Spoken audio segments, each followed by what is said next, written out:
오늘 말씀의 제목은 다니엘이 더럽히지 않기로 뜻을 정함, 이런 제목입니다. 다니엘이 바벨론의 포로로 잡혀갔습니다. 그 역사적인 배경을 간단히 설명드리자면은 이스라엘이 다윗 왕이 BC 1000년경에 통일 이스라엘을 세웠어요.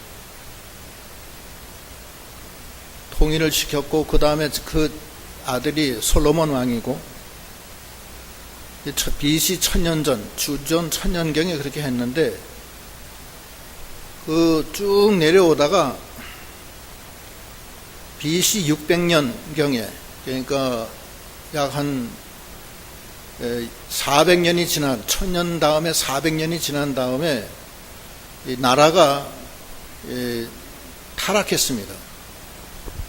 그래서 므낫세 왕 때에 그 우상을 많이 섬겼고 무죄한 피를 많이 흘렸기 때문에 하나님이 이스라엘 남유다 중간에 이제 일이 하나 있었는데 남북이 갈려져요. 중간에 갈려진 다음에 북쪽은 아수르에 의해서 멸망당하고 남쪽 유다만 남았는데 BC 605년경에 이 므낫세 왕의 범죄로 인해서 하나님이 바벨론을 일으켜서 유다를 멸망시킵니다. 멸망시켜서 BC 605년경에 1차 포로를 잡아서 바벨론으로 끌고 가요. 그때 왕이었던 여호야김도 끌려가다가 죽어요. 그때 다니엘도 같이 잡혀갑니다. 약 한 21년간에 걸쳐서 3차에 걸쳐서 포로로 다들 잡혀가고 예루살렘 성은 회파되고 그 귀인들이나 돈 좀 있고 능력 있는 사람들은 다 잡혀가고 정말 예루살렘은 흥무한 그런 상태에 빠지게 됩니다. 이제 이 다니엘은 그때 1차 포로 때 잡혀가는 거예요. 잡혀가는데 바벨론의 포로로 잡혀가요. 그 얘기를 한번 그러면 읽겠습니다. 1절부터 한번 읽어보시죠. 1절 유다왕 여호야김이 위에 있은 지 3년에 바벨론 왕 느부갓네살이 예루살렘에 이르러 그것을 에워쌌더니 주께서 유다왕 여호야김과 하나님의 전 기구 얼마를 그의 손에 붙이심에 그가 그것을 가지고 신할 땅 자기 신의 묘에 이르러 그 신의 보고에 두었더라. 예, 그 느부갓네살 왕이 바벨론 왕인데 그 예루살렘을 포위해가지고서 여호야긴 왕도 멸절하고 다니엘 및 모든 많은 그 귀족들을 잡아가요. 3차에 걸쳐서 다 잡아가요. 1차에 다니엘도 잡혀가는 겁니다.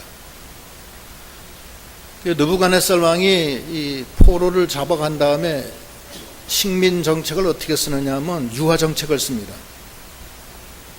마치 일제시대 때 일본 사람들이 우리나라를 점령한 다음에 유화 정책을 쓰듯이 그렇게 쓰는 거예요. 쓰는 내용은 이스라엘의 귀족들과 귀인들 자녀 중에서 똑똑하고 잘생기고 이 재능이 있는 사람들을 골라가지고서 바벨론 왕궁으로 데려다가 3년 동안 왕의 진미와 포도주를 먹이고 갈대아 학문과 갈대아 언어, 방언이죠. 언어를 가리켜서 그 중에서 뽑아서 왕 앞에 세우려고, 왕의 종으로 세우려고 그런 계획을 세워요. 그 일종의 유화 정책이에요. 그래서 볼모로 잡는 거예요. 이스라엘의 유력한 귀족들의 아들들을 데려다가 볼모로 잡으려고 그러는 거예요. 그것도 한번 읽어보시죠. 3절 왕이 환관장 아스부나스에게 명하여 이스라엘 자손 중에서 왕족과 귀족의 몇 사람 곧 흠이 없고 아름다우며 모든 재주를 통달하며 지식이 구비하며 학문에 익숙하여 왕궁에 모실 만한 소년을 데려오게 하였고 그들에게 갈대아 사람의 학문과 방언을 가르치게 하였고 또 왕이 지정하여 자기의 진미와 자기의 마시는 포도주에서 그들의 날마다 쓸 것을 주어 3년을 기르게 하였으니 이는 그 후에 그들로 왕의 앞에 모서서게 하려 함이었더라.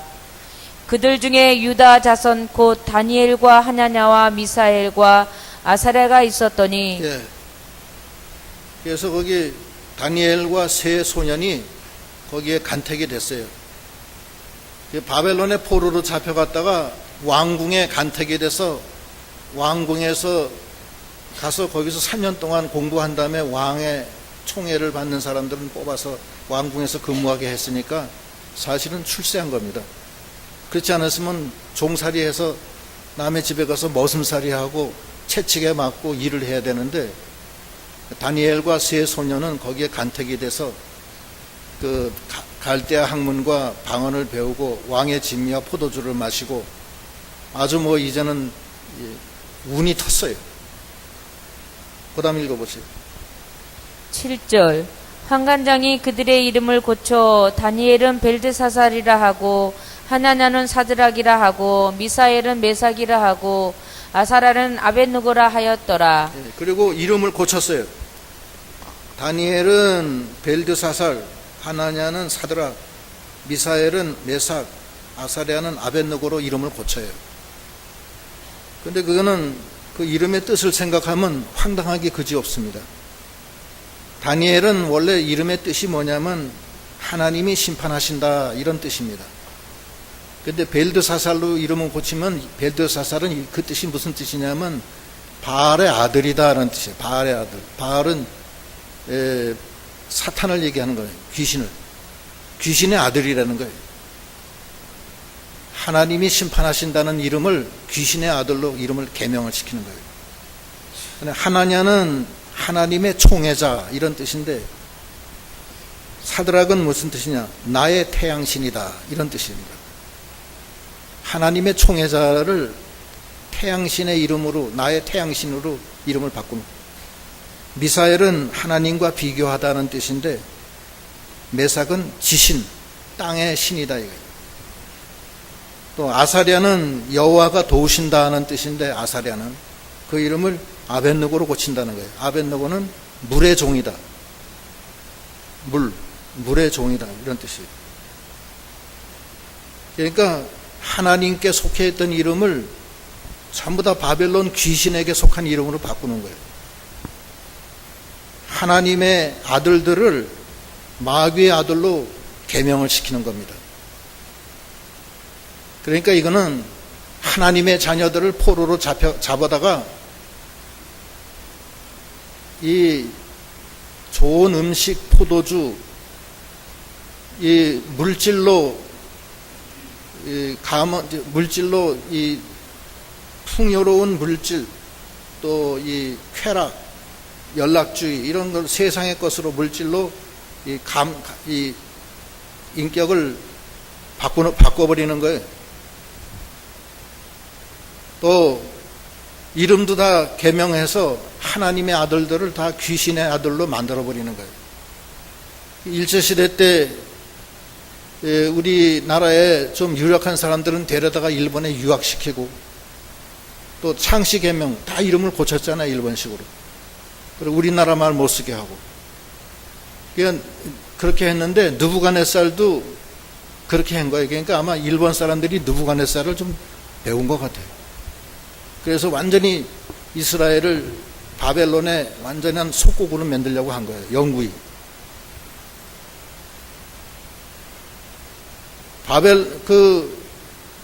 다니엘이 생각해 보니까 이거 한심하기 짝이 없다고요. 다니엘은 믿음이 좋은 소년이었습니다. 내가 이 왕의 진미와 포도주를 먹으면은 그게 우상의 제물이거든요. 바벨론에서는 음식을 대부분 우상에게 일단 바쳤다가 가져온대. 그래 먹는데 다니엘이 우상의 제물을 먹으면 안 되겠다는 생각을 가진 거예요. 자기 몸을 더럽히는 거예요. 더군다나 포도주를 먹지 않았는데 포도주까지 먹이니까 이거는 다니엘이 마음이 몹시 불편한 거예요. 다니엘이 어떤 생각을 했냐면 내가 죽으면 죽었지 이건 내가 먹지 못하겠다. 그렇게 결심을 하게 돼요. 그 결심한 근저에는 나는 하나님의 아들이다. 이런 생각을 가지고 있는 거예요. 하나님의 아들은 자기를 더럽히면 안 돼요. 우상을 숭배하거나 음란하거나 그러면은 내 속에 있는 하나님이 기뻐 안 하세요. 다니엘은 그런 생각을 가졌던 것 같아요. 고린도 후서에도 보면은 한번 읽어보겠습니다. 후서 6장 14절로 16절. 고린도 후서 6장 14절. 너희는 믿지 않는 자와 멍에를 같이 하지 말라. 의와 불법이 어찌 함께하며 빛과 어둠이 어찌 사귀며 그리스도와 벨리알이 어찌 조화되며 믿는 자와 믿지 않는 자가 어찌 상관하며 하나님의 성전과 우상이 어찌 일치가 되리요. 우리는 살아계신 하나님의 성전이라. 이와 같이 하나님께서 가라사대 내가 저희 가운데 거하며 두루 행하여 나는 저의 하나님이 되고 저희는 나의 백성이 되리라 하셨느니라. 예, 하나님이 우리 가운데 거하시면서 우리의 아버지가 되시고 우리는 하나님의 백성이 되는데 하나님이 싫어하는 하나님의 성전 우리에다가 우상을 섬기고 우상을 갖다 놓고 그러면 안 된다는 거예요. 그래서 다니엘이 뜻을 정해요. 아, 내가 내 몸을 더럽히면 안 되겠구나. 이런 결심을 해요. 그런데 그 결심은 세상 사람들이 볼 때는 위험천만한 결심이에요. 왜냐하면은 모처럼 바벨론의 포로로 잡혀갔다가 그 왕의 간택이 돼서 왕궁에 가서 3년 동안 왕의 진미와 포도주를 마시면서 갈대아 학문을 공부하고 방언도 공부하고 그러고서 3년 있다가 잘 되면 왕 앞에 가서 근무하게 됐는데 얼마나 큰 출세예요. 그런데 왕이 지정해서 주는 음식을 먹지 않으면은 잘못하면은 쫓겨날 수가 있고 첫째는 두 번째는 쫓겨날 정도가 아니라 죽을 수도 있어요. 어떻게 왕명을 어기냐? 죽을 수가 있어요. 그러나 다니엘은 큰 모험이 있지만 하나님이 더 중요한 거예요. 나의 생명을 주신 하나님이 나와 함께 계시는데 내가 어떻게 하나님을 배신하고 내가 바벨론 왕의 진미와 포도주를 마시며 그 바벨론의 왕의 앞에 가서 내 이름도 바꾸고 그렇게 할 수가 있는가? 그래서 결심을 하고 뜻을 정해요. 나는 내 몸을 더럽히지 아니하리라. 그 다음 읽어보세요. 8절. 다니엘은 뜻을 정하여 왕의 진미와 그의 마시는 포도주로 자기를 더럽히지 아니하리라 하고 자기를 더럽히지 않게 하기를 환관장에게 구하니. 예. 그래서 그렇게 정한 다음에 환관장한테 구했어요. 그러면 환관장이 도와줄까요? 안 도와줄까요? 이 종놈아, 너 정신 돌았냐? 네가 어떻게 지엄한 왕의 명령을 네가 어기고 그러냐? 당장 그만둬라. 여봐라! 이놈의 목을 쳐라. 이럴 수도 있어요. 그렇잖아요. 그래도 꼼짝 못하는 거예요. 그런데 하나님이 도와줘요. 뜻을 정하고 죽기를 각오하고 나갈 때 환관장이 누구냐면 거기 왕의 비서실장이라고요. 왕의 비서실장한테 나를 더럽히지 않게 해달라고 그렇게 부탁을 하면 그러면 환관장이 생각할 때 이놈의 새끼야, 그러면 왕이 주는 것이 더러운 거냐? 그럴 수도 있잖아요. 그 왕을 모욕하는 행동 아니에요. 그런데 하나님이 환관장에게 은혜를 줘서 환관장이 마음을 좋게 먹게 해요. 그 다음 읽어보시죠. 9절. 하나님이 다니엘로 환관장에게 은혜와 긍휼을 얻게 하신지라. 환관장이 다니엘에게 이르되 내가 내 주 왕을 두려워하노라. 그가 너의 먹을 것과 너의 마실 것을 지정하셨거늘 너희의 얼굴이 초췌하여 동무 소년들만 못한 것을 그로 보시게 할 것이 무엇이냐. 그렇게 되면 너희 까닭에 내 머리가 왕 앞에서 위태하게 되리라 하니라. 예. 환관장이 다니엘을 당장 화를 내면서 더럽다니, 그러면 이게 여기는 왕부터 다 더러운 것만 먹는 거냐 이놈아 하면서 그 화를 내야 되는데, 하나님이 다니엘이 환관장으로부터 은혜를 입게 그렇게 만들었기 때문에 환관장이 좋게 얘기해요. 그렇게 하면은 너희들의 몰골이 초췌하게 돼서 왕이 그걸 나중에 알면은 왕이 나를 갖다 죽일 수도 있다. 그러니까 안 된다 이렇게 얘기하는 거예요. 그러니까 이건 뭐냐면은 다니엘이 그러니까 그 다음에는 2단계로 자기를 환관장 밑에 자기를 감독하는 감독관이 있어요. 감독관한테 또 얘기하는 거예요. 다시 읽어보시죠. 그 다음 11절 환관장이 세워 다니엘과 하나냐와 미사엘과 아사랴를 감독하게 한 자에게 다니엘이 말하되, 청하오니 당신의 종들을 열흘 동안 시험하여 채식을 주어 먹게 하고 물을 주어 마시게 한 후에 당신 앞에서 우리의 얼굴과 왕의 진미를 먹는 소년들의 얼굴을 비교하여 보아서 보이는 대로 종들에게 처분하소서 하매, 그가 그들의 말을 쫓아 열흘을 시험하더니, 예. 그 다음엔 그 환관장한테는 일단 한 단계는 일단 용인을 받은 거예요. 네 얼굴이 초췌하게 되면은 내가 어떻게 하나님 왕 앞에 설 수 있느냐. 이제 그러니까 얼굴이 초췌할까봐 환관장이 이제 두려워한 거 아니에요. 그냥 그 밑에 감독관도 그걸 들었을 거라고요. 그냥 환관장한테는 더 이상 얘기 안 하고 그 다음에 감독관한테 나중에 얘기하는 거예요. 열흘 동안 시험해서 우리 얼굴이 저기 그 왕의 진미와 포도주를 먹는 사람보다도 더 못할 것 같으면 그때는 알아서 하십시오. 그러나 열흘 동안 한번 시험을 해 주십시오. 10일 시험을 해달래요. 10일 시험. 이건 굉장히 중요한 시험이에요.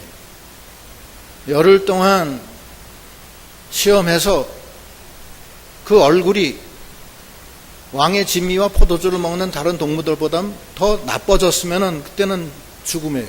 그렇죠? 왕명을 어긴 거예요. 죽음이에요. 그건. 그러나 그 열흘 시험에서 간신히 이기면은 그때는 하나님의 영광이에요.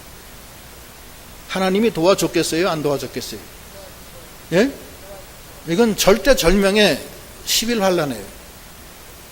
죽느냐 사느냐의 환란이 온 거예요. 다니엘은 아주 현명해요. 하나님 내 몸을 더럽히지 않겠다 이렇게 결정을 하고 뜻을 정해서 처음에 환관장한테 얘기하고 1단계 1단계까지만 일단은 승인을 얻은 다음에 2단계 내 얼굴을 테스트 한번 해보시오. 10일 동안 환란해서. 그러니까 그게 감독관이 환관장이 얼굴이 초췌할까봐 걱정했는데 그걸 시험해서 그 다음에 알아서 해라고 그러니까 그 감독관이 그거 다 허용한 거예요. 그러니까 하나님의 능력에 하나님이 해주신 거예요. 하나님이 열흘 동안 고기도 안 먹고 거기 포도주도 안 마시고 그냥 채식만 변변하지 못한 것만 먹었는데 그 결과가 어떻게 돼요? 그 다음에 읽어보시죠. 15절 열흘 후에 그들의 얼굴이 더욱 아름답고 살이 더욱 윤택하여 왕의 진미를 먹는 소년보다 나아 보인지라.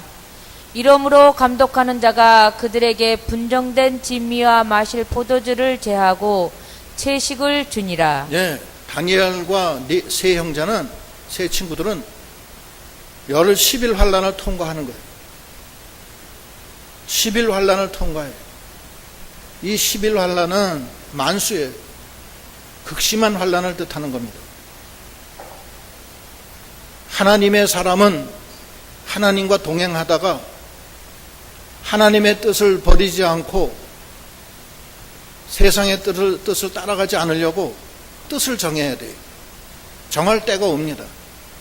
그래서 하나님과 같이 나갈 때는 핍박이 예상이 되지만, 그리고 그때 10일 환란이 오지만 그때 하나님이 반드시 도와줍니다.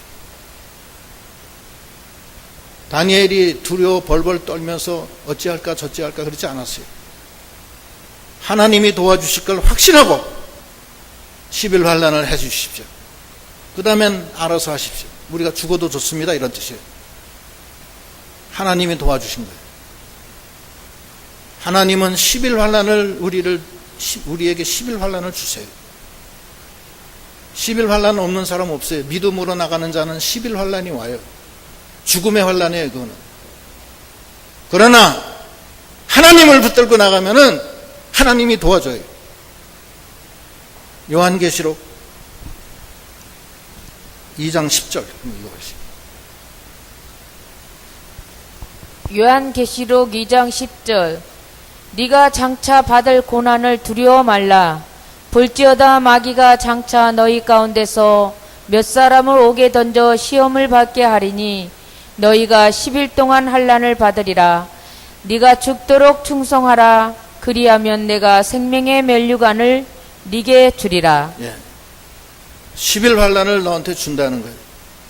그러나 하나님을 배신하지 않고 끝까지 하나님을 붙들고 나가는 자는 하나님이 너에게 생명의 면류관을 잃지 않게 해주시겠다는 거예요. 마귀가 너를 옥에 집어넣어서 10일 동안 환란을 준다는 거예요. 우리 인생이 살면서 환란이 많아요.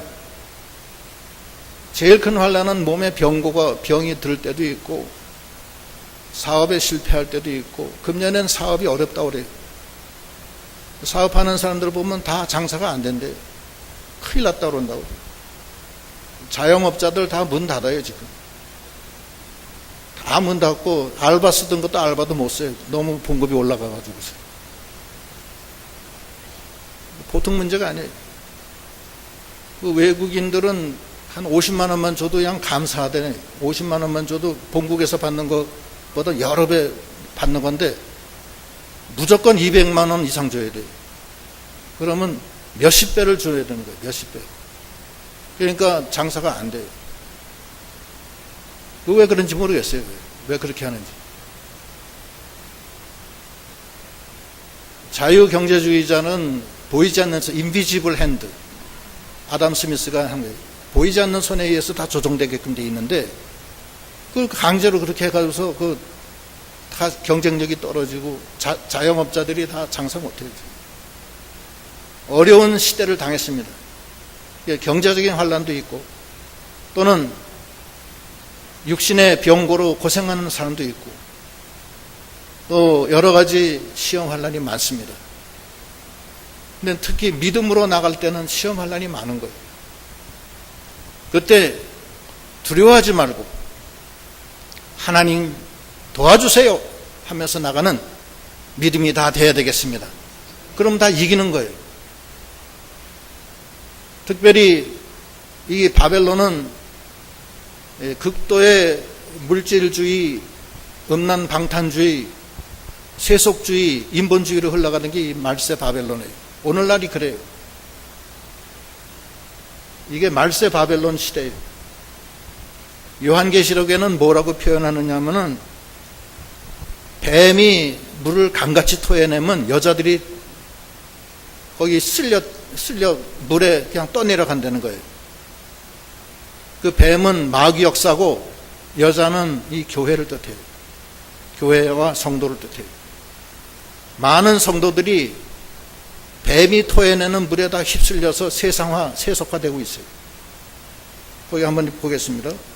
요한계시록 12장 15절. 15절 여자의 뒤에서 뱀이 그 입으로 물을 강같이 토하여 여자를 물에 떠내려 가게 하려 하되 땅이 여자를 도와 그 입을 벌려 용의 입에서 토한 강물을 삼키니 용이 여자에게 분노하여 돌아가서 그 여자의 남은 자손 곧 하나님의 계명을 지키며 됐어요. 거기까지. 그 뱀은 그 마귀를 뜻하는데 마귀를 뜻하는데 용이 물을 입에서 토해내면은 이 교회와 세상의 믿음으로 사는 자들을 이 세상의 탕류 속에 떠내려가서 다 세상화시킨다는 거예요. 그때 땅이 그 물을 다 흡수해요. 그 땅은 하나님의 만능의 역사입니다. 하나님이 그걸 다 성도들을 보호해 주신다는 거예요. 오늘날 우리 사회가 많이 그 물질화, 세속화 됐어요. 우리 애들 그 핸드폰 안 가진 애들이 없는데 핸드폰 열면은 야한 동영상이 많습니다. 차마 볼 수 없는 그런 그 야동이 많은데 우리 애들한테 다 노출돼요. 다 노출되고 그 뭐 제정신이 아니라고. 그 보통 문제가 아니에요. 그다 막을 수도 없고 따라다니면서 그렇다고 해서 핸드폰 안 줄 수도 없고 지금 그런 상황이에요. 세상이 다 이 물질주의 또 돈 뭐 이 명예 이런 쾌락 포도주 역사 가득 차 있어요. 이 말세 바벨론이에요. 뱀이 물을 토해내서 여자를 떠내려가게 한다고. 이때 가장 중요한 것은 다니엘처럼 뜻을 정하는 게 중요해요. 나는 나를 더럽히지 아니하리라. 왜냐? 내 속에는 하나님이 함께 하신다. 하나님 도와주세요. 그럼 도와주세요. 하나님, 내 안에 계신 하나님이 싫어하시는데 하나님 도와달라는데 왜 안 도와주겠어요? 뜻을 정하고 도와달라고 하면은 손해를 봐요. 예수 안에서 경건하게 살고자 하는 자는 반드시 핍박을 받는다고 그랬어요. 세상 사람들이 다 욕하고 너같이 믿는 사람이 요즘에 어디 있느냐 그러면서 핍박하고 발길도 차고 뒤에서 험담하고 그럴 거예요. 그러나 다니엘은 까딱 안 해. 하나님이 나와 함께 하신다. 두려워하지 말라 놀라지 마라. 이사야 41장 10절. 내가 너와 함께 한다. 이사야 41장 10절. 두려워 말라 내가 너와 함께함이니라. 놀라지 말라 나는 네 하나님이 됨이니라. 내가 너를 굳세게 하리라. 참으로 너를 도와주리라. 참으로 나의 의로운 오른손으로 너를 붙들리라. 예. 하나님이 함께 하세요. 도와주세요. 다니엘은 그걸 알았어요. 알았기 때문에 죽을지언정 내 몸을 더럽히지 않겠다. 이런 결심을 하고 환관장한테 나가서 얘기한 거예요. 어디라고 종놈이 지엄한 왕의 명령을 거역하면서 난 내 몸 더럽히지 않게 좀 해달라고 그런 말을 어떻게 해요? 그 왕이 더러운 거 준 거예요? 왕이 먹는 포도주 진미를 준 건데 그 왕을 모욕한 거예요. 그러나 하나님이 환관장을 이렇게 은혜를 줘서 나쁘게 행동하지 못하게 하고 감독관도 그렇게 하고 그래서 11환란을 이기게 하는 겁니다. 환란은 하나님이 주시는 거예요. 환란은 다 이기는 거예요. 하나님은 환란을 줄 때 감당하지 못할 시험 준 적도 없고 감당할 즈음에는 반드시 피할 길을 주신다고 그랬어요. 내 몸이 죽을 몸이고 어떠한 병에 걸렸어도 걱정하지 마세요. 내가 어떤 죽을 지경에 닥친다 하더라도 걱정하지 마세요. 왜냐하면 내 안에는 하나님이 계세요. 하나님이 함께 하시고 하나님이 지금 환란을 주시는데 그건 왜 주느냐? 정금 같은 신앙으로 나가게 하려고 주시는 거예요. 하나님이 우리에게 영광을 주고 상급을 주시기 위해서 그런 거예요. 그러니까 상급을 뭐 아무 턱도 없이 줘요? 시험환란 통해서 이긴 사람을 주는 거지.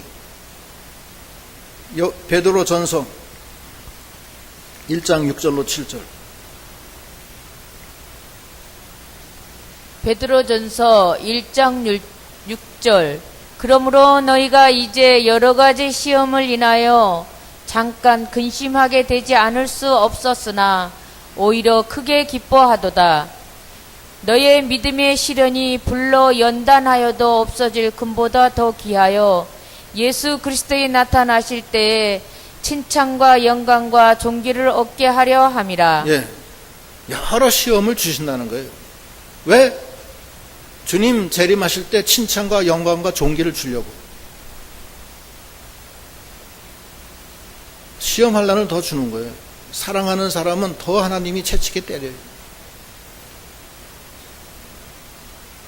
더 환란이 심해요. 욥의 환란도 엄청난 환란 아니에요, 욥이? 욥이 뭐라 그래요? 시험 환란이 오니까 나의 가는 길은 오직 그가 하시나니 그가 나를 단련한 후에는 내가 정금 같은 신앙으로 정금같이 나아가리라. 욥기 23장 10절. 23장 10절. 나의 가는 길을 오직 그가 하시나니 그가 나를 단련하신 후에는 내가 정금같이 나오리라. 예, 정금같이 나아가리라. 하나님이 우리에게 정금 같은 신앙을 주시려고 이 국가를 통해서, 이 사회를 통해서, 우리 직장을 통해서, 우리 몸을 통해서 여러 가지 시험 환란을 줘서 우리로 믿음으로 그걸 다 통과하게 하시는 하나님이십니다. 그걸 다 이기시는 하나님의 능력이 함께 하시니까 낙심하지 말고 믿음으로 통과하는 우리 믿음이 다 되어야 되겠습니다.